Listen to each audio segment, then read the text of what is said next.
Zato so ti obredi še zmeraj na tej ravni. Medtem, ko na nižjih ravneh, pa mi teh obredov nimamo. Imamo recimo še pri doktoratih, pri diplomah in tako naprej, s tem, da to zdaj, kot vidim, neka racionalna civilizacija ukinja. Ni več zagovor diplomskih nalog na marsikšnem študiju, podelitve so včasih kar tako, tak pa peš, ali pa dol v referatu dobite.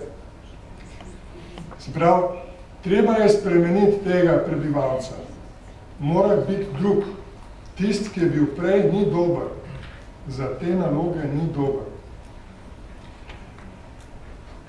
Zdaj mi nimamo časa, da bi šli v to, kako se bi to dalo narediti na novo, ampak opozarjam sem na to, da recimo te konference, ki jih imate, pa kakšne sestanke, to so tudi eni od teh vrst ritualov, kjer se dogaja ta iniciacija. Torej ne gre samo za vsebino, ampak glavnina vsebine je v tej formi.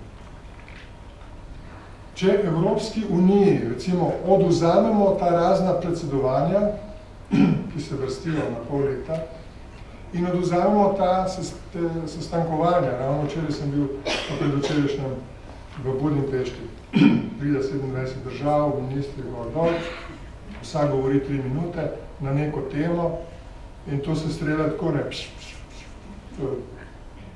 Ampak pa na koncu vidiš, da Evropska unija je.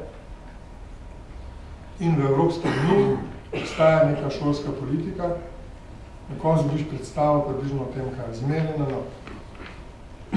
Torej, to je nek obred, ki zmeraj na nov vzpostavlja to Evropsko unijo. Če mi to odvzamemo stran, ker je neracionalno, ker bi lahko po internetu se vse zmenili, potem je konc Evropska unija.